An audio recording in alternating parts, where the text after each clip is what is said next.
introduce our next keynote speaker, Jamila Louahed from GSK in Belgium. Jamila Louahed leads the global R&D for therapeutic vaccines and is the Belgium R&D site head at GSK Vaccines. Since joining GSK in 2005, Jamila has risen through the ranks, making significant contributions to immunology, translational research, and biomarker development for patient satisfaction. She has led pioneering research in cancer immunotherapy, guiding projects from initial discovery to late-stage clinical development. After successfully heading the cancer vaccine program, she was appointed head of the Global Vaccine R&D Center in Belgium in 2015, where she oversees lifecycle management of commercial vaccines and spearheads the discovery and development of innovative solutions for the elderly and therapeutic vaccine portfolios. Recently, she took on the role of head of the Rixen SART, site and pivotal center for vaccine research and development. Prior to her tenure at GSK, Jamila earned her PhD in immunology and molecular biology from Catholic de Louvain in Brussels, followed by an immunology and molecular biology, followed by postdoctoral training in Maginin Pharmaceuticals in Philadelphia. Her research has focused on the groundbreaking discovery and characterization of two immune molecules, interleukin-9 and interleukin-22, and their critical roles in cancer and chronic disorders. Jamila has also held a senior researcher position at the Brussels branch of the Louahed Institute for Cancer Research, further solidifying her expertise and commitment to advancing medical science. With a passion for innovation and a dedication to improving patient outcomes, Jamila continues to lead the charge in vaccine development, shaping the future of immunotherapy and infectious disease prevention.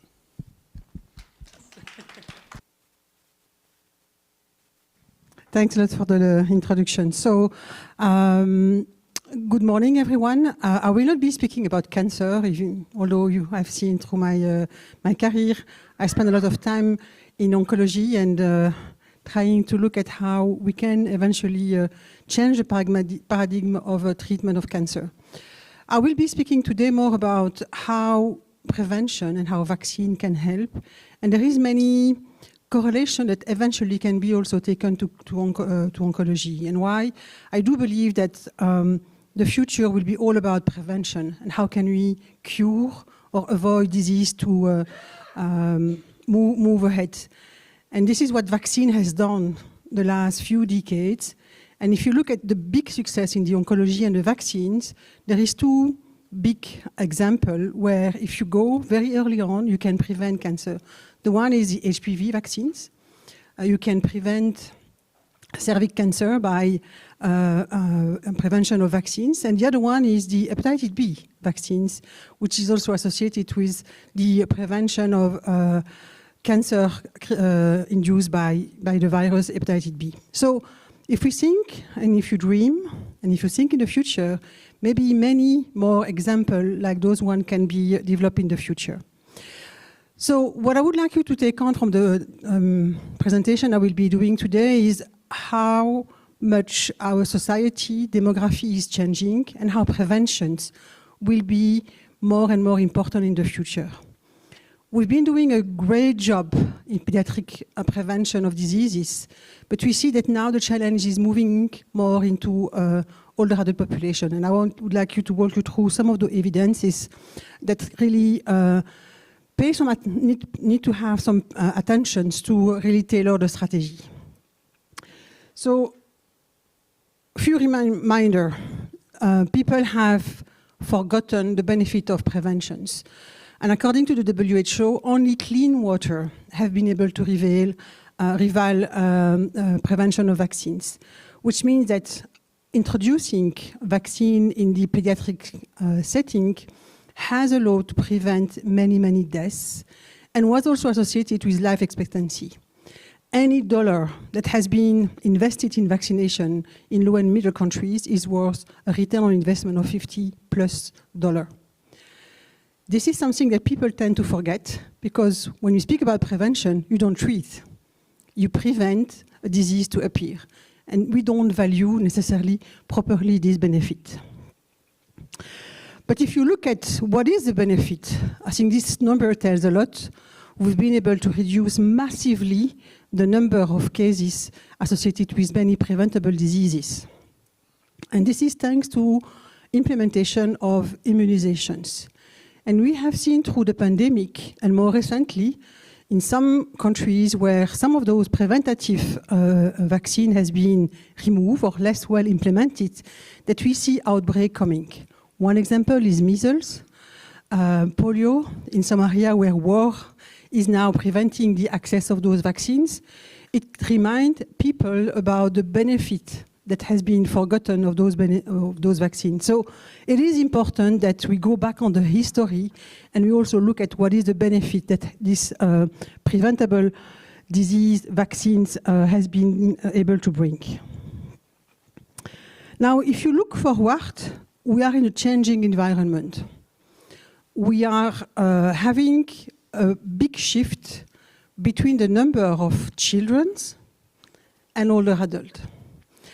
This is a number in 2023, 132 million of newborn, and you see the number of increasing older adult population that is foreseen by 2015, 2+ billion. So what does it mean? It means that you have a completely shift in terms of demography that require to have better tailored strategy for having a healthy life in the future. We are asking people to work more and more longer, and we see that, unfortunately, the health is quite important for our economy, for our healthcare systems, but also strategically we need to implement a tailored approach. This is much more visual, and you see that now the curves are showing something which is completely different than what you have seen in the past decade. You have more people age of 60+ compared to children below 5 years. And we have already crossed this change in the early 2000s. What does it mean? It means that you will have a shift on the requirement in terms of preventative diseases. And we have to make sure that we account for those changes in the future. And this number will continue to increase, and that's why adaptive approach has to be implemented. New numbers. In 2019, so before the pandemic, the OCDE, who look at the impact on diseases, have called out more than 3 million deaths that could have been prevented by the use of preventative vaccines that is available. 2019. So this number is probably much more higher today.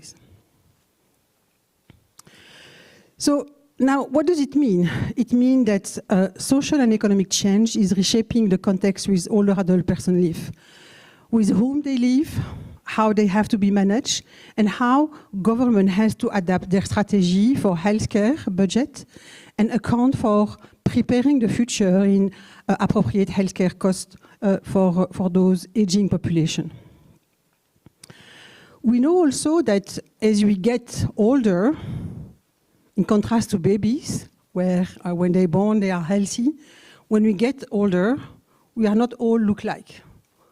We all have comorbidity or underlying disease that is part of our carry-on as we grow up. This is a study coming from the UK, where they have captured people that were hospitalized, all the comorbidity, or all the disease associated with their health status. And you have seen throughout the age, those number of comorbidity increase. That has to be taken also into account. Increasing comorbidity or underlying diseases is also associated with increased healthcare cost. And there is also a phenomenon that we call immunosenescence that is critical in oncology, but also immunosenescence is associated with many other chronic diseases. So what is immunosenescence? When we speak about older adult, everyone understands that after a certain age, you get older. But the immune system is the same. The immune system, unfortunately, evolved throughout your life, and get also impaired as we grow.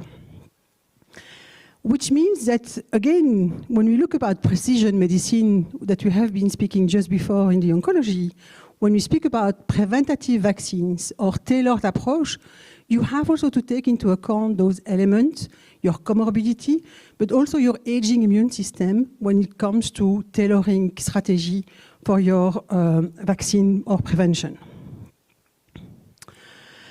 What is causing immunosenescence? When we speak about age, there is a biological age and there is a chronological age. When we speak about immune system, the biological age is very important. So a person which is 50 plus might not look like his neighbor who is 55, because we do have a different way of living. So genetic, the gender, exercise, the diet, the infection that you have occur during your life will be important in your biological age. And this biological age will be attached to your susceptibility of developing chronic disease, but also your susceptibility to infectious disease. Precision medicine, which means that when you develop new vaccine or new treatments, you have to take into account those elements. And that's why quite often when we go in pediatric, where you have a much more uniform populations, the efficacy is quite high. If you go to older adult populations, the efficacy is probably much more lower because you have this heterogeneity of populations. So when we speak about demography change and how the longevity will be important, we have obviously many other elements that your prevention vaccine that is taking into account, your diet, your physical activities. But you will see that your life course immunization, so how your immune system evolved throughout your life and how your immunity against many pathogens can also play a role in the way you will be living your older age as you grow. So that's why adult immunization is a paradigm shift. In the past, when we were speaking about vaccine, many people will make the connection with pediatric, because we want to have our baby growing healthy. As a mother, I will make sure that the vaccine has been given properly to make sure that there is no potential damage from a safety that my children will have. As we get older adult, we usually are not very well aware about what is really needed to be protected. So the reason why we need to think about adult immunization, we have an increasing population, we have an age-related decline in immunity, and also we are much more at risk to again develop infectious diseases associated to many pathogens. It is known in pediatric, but less known in older adult. So why is it? If you think about prior to the pandemic, many of the diseases could have been prevented just by immunization of vaccines that are already available on the market. And if you look at the graph, you see the epidemiology on many infectious diseases by age. And if you think, for example, influenza, you have an increased risk of developing a disease, an acute disease, as you grow up. This is the blue curve, 50 plus, and the rosy curve, 65 plus. So you see the demography, the epidemiology of many of those pathogens are increasing as you get older. One disease that you will often see around you is respiratory disease. In many of our older adult populations, we are becoming much more sensitive to respiratory disease. And the reasons are multiple. One is your immune system. The other is also your inflammaging status that make you much more susceptible to some of the disease. And if you look at the proportion of exacerbation of disease in patients with COPD or asthma, associated with bacterial or viral, is quite huge. And for many of those pathogens, there is available vaccine that can prevent those exacerbations. So not only when you get your system ready, when there is a pathogen coming around, you have an impact on your primary disease or your infections. But what people have forgotten in the older adult populations is not only you have this primary effect, but you also have beyond an impact on how the disease will have an impact on the lifestyle of the person. The quality of life, the side effect that it can also cause is infection. So people hospitalized will lose muscles, will be less autonomous when they go back at home. So this is something that has not been accounted in the past as a side opportunity when you come to prevention disease.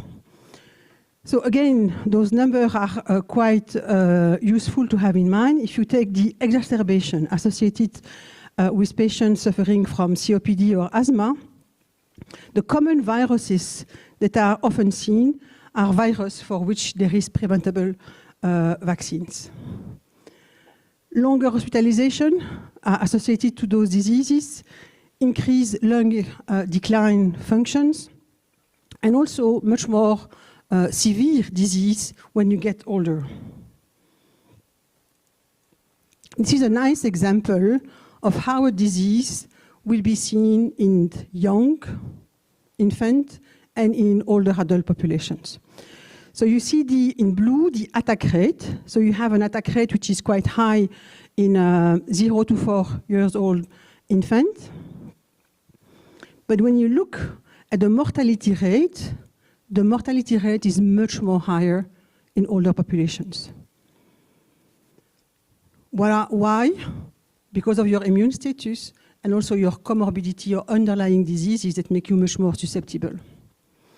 So if we want to have, in the future, more people that are in a well-being conditions, that can be more effective in their day-to-day life, we need to make sure that they are healthy when they get older. And I think this is the concept of preventative longevity strategy that many governments will have to face in the future.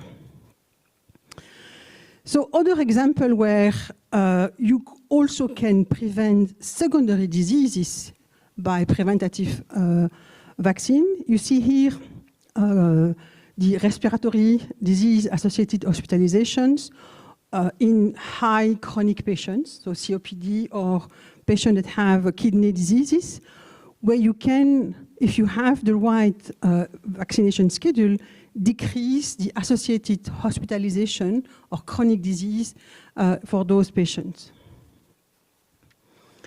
Again, similar example, because many of those infectious diseases are exacerbating myocardial infarctus, ischemic pneumonia, hospitalization.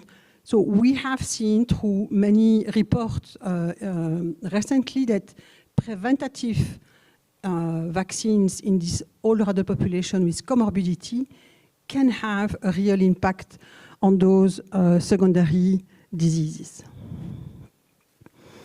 And last but not least, we know that the future global threat is the antimicrobial resistance. And we know that quite often when you have a virus infection, people tend to take an antibiotic. And tomorrow we will be less and less equipped with the resistance that we see today. If you have a good vaccine that is implemented, we have seen through the introduction, for example, of pneumococcal vaccine that you can massively reduce the uptake of antibiotic. So why it's not happening that this adult immunization is seen properly? We need to have much more data, real-world data, that explain why this is going to be important. And this is a study that has been in the Netherlands, where they have seen that any dollar that has been invested in prevention in the older adult populations, you have a benefit associated and a return on investments quite substantial.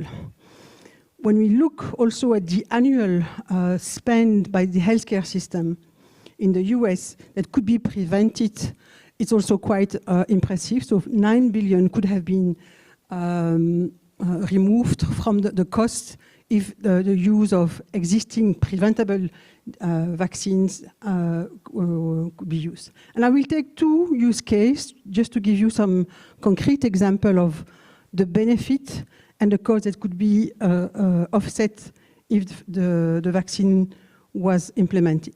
So shingle. So shingle, everyone know about chickenpox in the infant, but the same virus remain in our body our entire life. This is what we call dormant virus. And when we get older, our immune system is not able to control very well those viruses, and it creates a second disease, which is what we call a shingle disease. So the same virus will have two manifestations. The number of shingle disease usually appear in 1 out of 3 in older adult populations. And this is the epidemiography in many countries. And you see after 50 years old, the number of cases increase quite substantially. It is also associated with an increased number of shingle disease in immunocompromised patients. And remember, when you get older, you have more comorbidity, and you have also an increased population that are unfortunately immunocompromised. And you see that the number of cases of shingle increase over the times. Again, immunosenescence. When you are younger, you develop chickenpox that you can prevent with the vaccines. When you get older, you have a shingle disease. So what should we do? We should have strategy that aim to have an immune protection across our entire life. Scientifically, plausible, same virus, is it also the same approach for vaccination that's going to be used? Answer is no. So if you take the efficacy that is observed in chickenpox, to prevent chickenpox in children, the high efficacy is obtained with the live attenuated vaccines. But in children, you are naive. So your immune system has not been primed. If you use the same vaccine in the older adult populations, you have an efficacy which is suboptimal, which means that you need to adapt your scientific strategy to develop vaccine that will be efficacious in older adult populations. And this is what we have done. We have developed very tailored vaccines for the older adult populations, which take into account the immunosenescence, but also the fact that we are primed as an individual when we grow up. And this is the clinical efficacy that we have seen with these vaccines. And not only you see that you have no differences according to age, which is very important. Remember, when we get older, we are not all look like. We are much more dependent on the comorbidity factor. So having strategies that give you an efficacy which is uniform is important. But also what you want is to have a long-term immunity.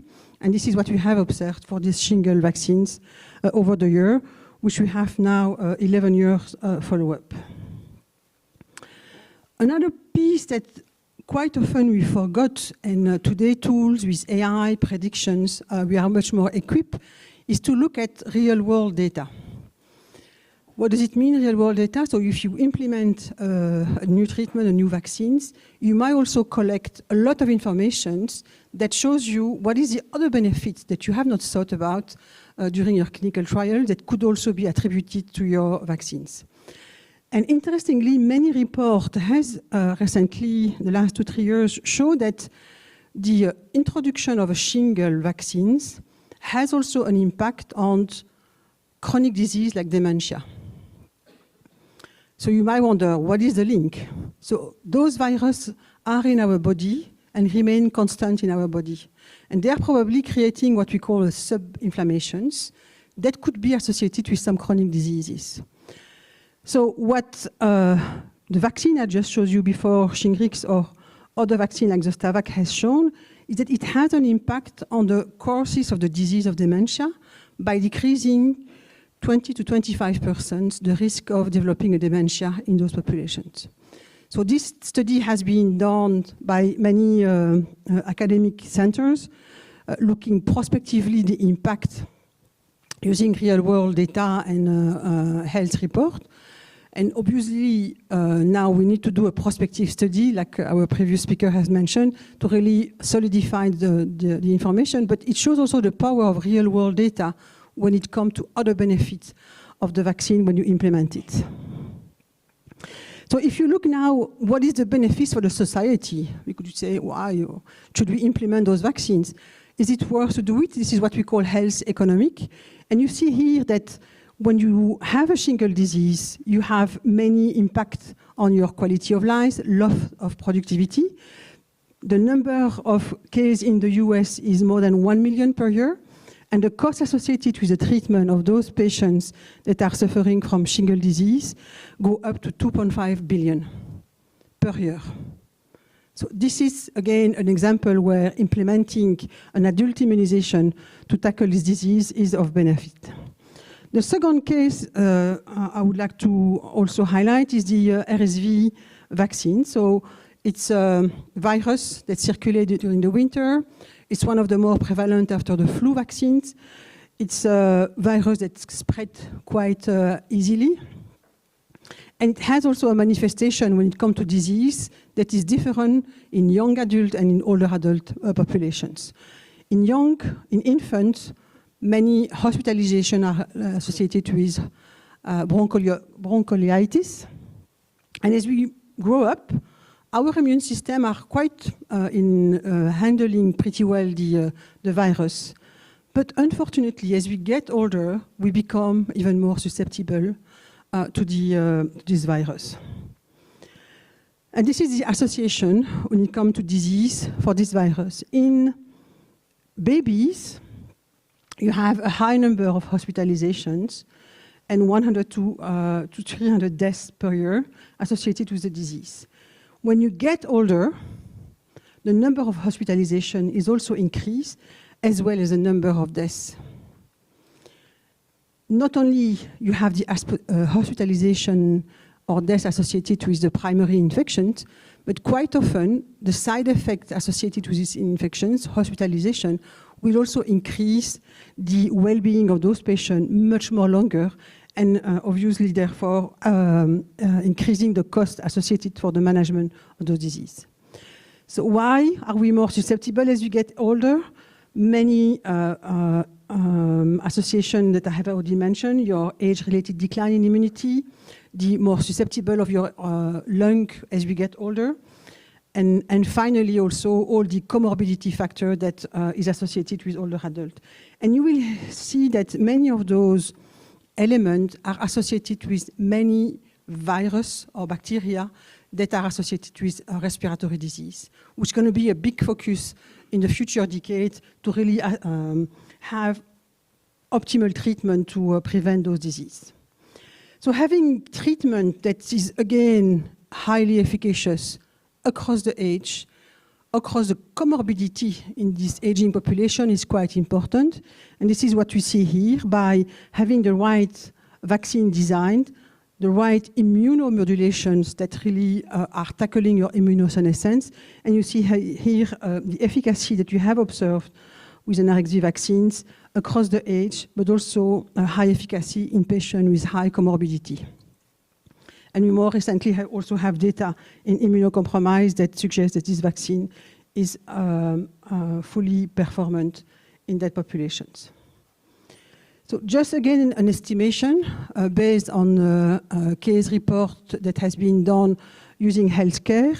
If you look at what is costing when the patients go to the hospital due to an RSV diseases versus the matched cohort, you can avoid around 2 to 3 billion cost just per year, just for the US.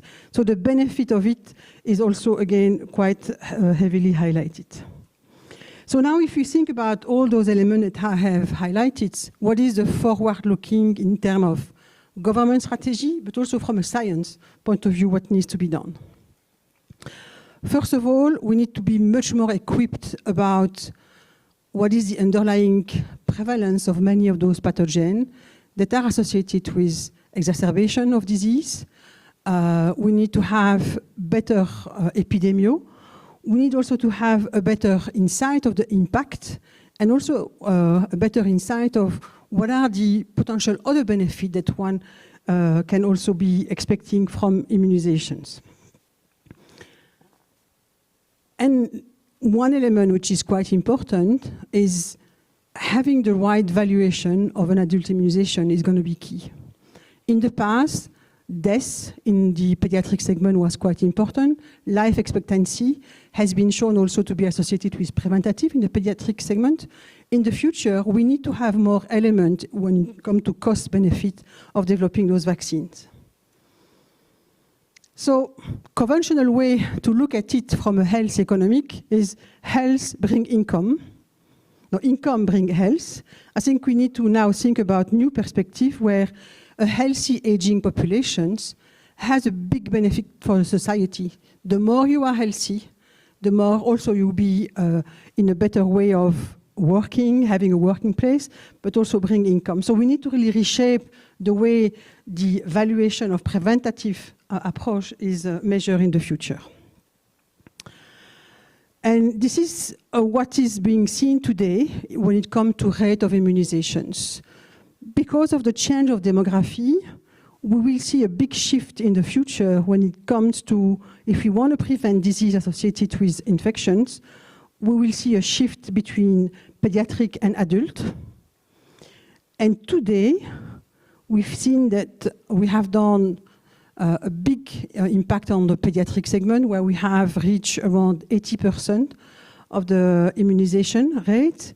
But you see that in adult population, we are far from what we could see in the future. We are around 34% in the immunization rate. And again, those numbers are even lower in some countries. The other piece that the science is teaching us now is much more about everything which is around immunosenescence. And immunosenescence, as I was mentioning earlier on, is associated with many chronic diseases, but also with your susceptibility to your immune response. And now there is many scientific reports that show more concretely with all the new technology that your adaptive and your innate immune response decline over the time. This is the immune response for influenza vaccines, and you see that your spread of innate immune response is much more lower when you get elderly. And for your adaptive immune response, we see also that your adaptive immune response is much more lower. So how can we reboost our immune system in the future? This is very important in the field of oncology, in the field of inflammation, but also in the vaccines. We have seen the big benefit of adjuvants of our vaccines that allow to have a long-term immunity, to be able to overcome some of the innate impairment that we see in older adults. And we need to make sure that in any future development of vaccines, we take into account those elements that are underlying the older adult populations to tackle future diseases. So we have many tools that is available that now can really tackle the future needs when it comes to new vaccines. The other piece is convenience for patients. If you look at the number of preventable disease in the pediatric segment, the big advancement was combination of vaccines because you can have a better coverage and a better protections. If you look at older adult populations, you don't want to have 10 shots to be given in a patient to prevent disease. So how can science and technology be able to tackle a more combined vaccine strategy to have a better protection for circulating virus? And if you take the example of respiratory diseases, in the winter, you could have coronavirus, rhinovirus, human pneumovirus, respiratory syncytial virus, and so on and so on. So can we eventually think about strategy where you could have a better protection by combinations? So that is something that the scientific community is looking based on epidemiology, but also based on new technology. So conclusion, because I'm getting on my time, what I wanted to really bring to you is when we speak about longevity, it's a society challenge. So prevention is not only important at the level of the individual, but also has many effects when it comes to the society. It prevents antimicrobial resistance. It prevents many other side effects that can offset some of the healthcare costs in the future. So being able to continue to develop the right tools to be able to measure those impacts, but also scientifically measuring the new technology that can address the remaining medical need will be super important. So on this note, I'm going to be thanking you for listening to my presentations. You can stay up here for a brief moment. I'd like to call up Andras to provide her with the memento, please.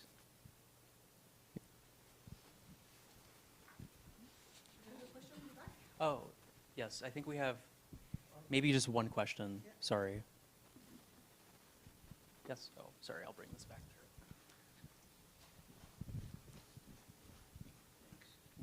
her. I completely support the issue of prevention as a key going forward. The two examples you gave, RSV and shingles. RSV, the total treatment cost is under $1 billion a year, and shingles is only about $4 billion a year. But the kinds of complex disorders that probably need to be considered, we work in breast cancer. Right now, that's $30 billion a year, projected to go to $75 billion a year. The challenge with RSV and shingles and some of the other areas you mentioned, we actually know the cause of those conditions. But we're trying, when we look at these complex disorders like breast cancer, to treat it as if it's one disease rather than segmenting it, where we might be able to come up with a vaccine like we have with HPV for certain forms of the disease, but not all the disease. What do you see about that as the future?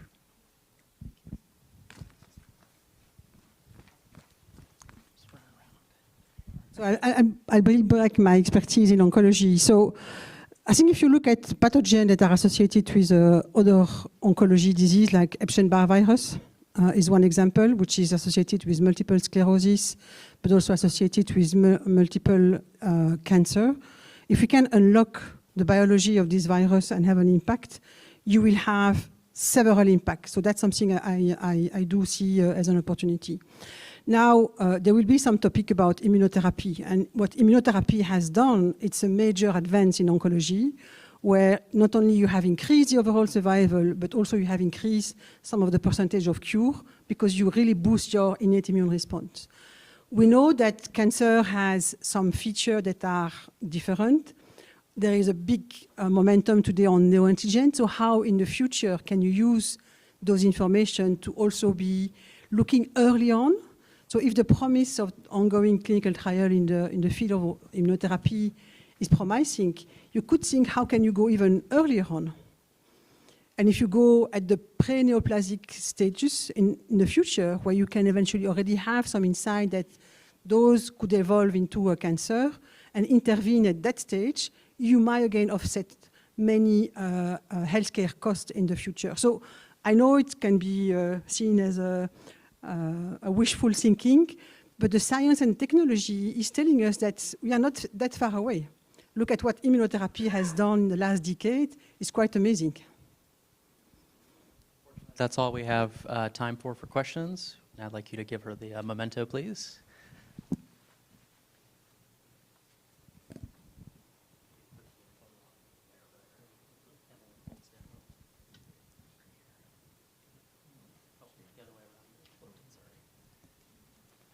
So, congratulations for you. Thank It you. was very nice. I enjoyed it. Thank you.